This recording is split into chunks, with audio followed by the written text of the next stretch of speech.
We're here in the team hotel in Carton House with Ireland winger Tommy Bowe. Tommy, congratulations, 2 tries against Italy last weekend, a try against Wales. Things are going well for you personally at the moment. Yeah, it's always nice to get onto the score sheet. Obviously disappointing that that try didn't count for much in the Welsh match, but I think last weekend against Italy, I think we scored 5 tries, which was a great, I suppose, start from us. It feels like we hadn't had a game in a couple of weeks, so a big couple of weeks coming, and hopefully getting the score sheet again going forward. And there's been a lot of talk obviously about the back line and who was filling in at 13. Keith started there and really acquitted himself well, but you finished the game actually at 13. There seems to be a fair bit of versatility, and you've got the likes of Fergus McFadden also ready to step in on the wing or in the centre. Yeah, I thought Keith played very well at 13 this week.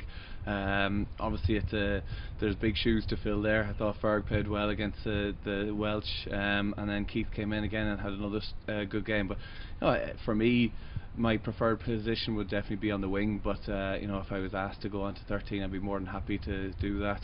I've played there quite a bit for the Ospreys, and it'd be an extra, I suppose, skill set for me going forward. And you mentioned 5 tries against Italy. Is there a feeling now that things are starting to click in the back line? There's a new kind of coaching structure there with Les and Mark having more input into, I suppose, the attack as well as the defence, and also Declan has a big say in things as well, doesn't he? Yeah, of course. I think the coaches have been around a long time, but it's just putting their little small touches on it. And I think whenever we get into the opposition's half, we've always looked dangerous. Our only problem the last couple of weeks is really getting out of our own half. The last couple of weeks between Wales and in Italy, whenever we get down there, we get points, and we've scored quite a few tries. So the big thing for us now is to try and spend more time in the opposition half. Was there a sense that, games against Italy are always tough and you have to beat them up front first, but a bit like the French game against Italy, did we start a little bit slowly and then raise the game as we needed to go along? I don't think so. I think it was very like the World Cup. First half, Italy are full of beans coming out. They're a very strong side and very difficult to put away. I think second half in both the World Cup match and last week, we really raised it up a level. But the first half is never going to be easy, and I think that it was very difficult for us to get our foot on the match. But I think scoring that try just before half time really helped us. And just looking forward to Sunday, are you happy to be going back to Paris for another weekend? Yeah, well, hopefully the weather reports look a little bit better than last time.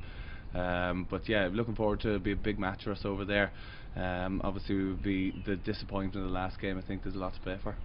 Now there's always talk when Ireland go to Paris about how many times we have or haven't won there. Is it a case for you guys now just putting that out of your mind and treating this as this is the game in front of us, this is the game we have to play, and this is the game we want to win? Yeah, of course, it's a huge game for us. When we played them last year, we lost, but we still scored 3 tries to 1. Our indiscipline really cost us, and I think that whenever we go to Stade de France, we really can't give them the opportunities to score easy 3 points, easy penalties, kicking into the corner scrums. So it's a case of trying to put the pressure on them, but at the same time we have to try and play our own game. And in terms of the crowd, the French crowd are notoriously fickle, so is it about us getting a good start? Yeah, of course, a big start. I think that both teams will be looking for a big start. It's going to be a very difficult match for us over there, but if we can, in the past we've given them a huge head start, and we've kind of pulled it back in the end, so for us we have to try and stay in the game as long as we can. Now there's 4 games on a trot. We had the first one last weekend, and there was a sense talking to some of the guys about the frustration about just wanting to get out on the pitch and play. Now that you've got a game week after week after week, is that something that you adjust to, and is it something that you look forward to? Obviously in international rugby it's a little bit more difficult, but with clubs we play week after week after week throughout most of the season, so I think that it's just a case of trying to keep everybody injury free and getting on with it. I think that we've got a winning start and hopefully get off to a good roll, and we can roll on from there in Paris. Tommy, good luck on Sunday. Thanks very much. Thank you very much. Cheers.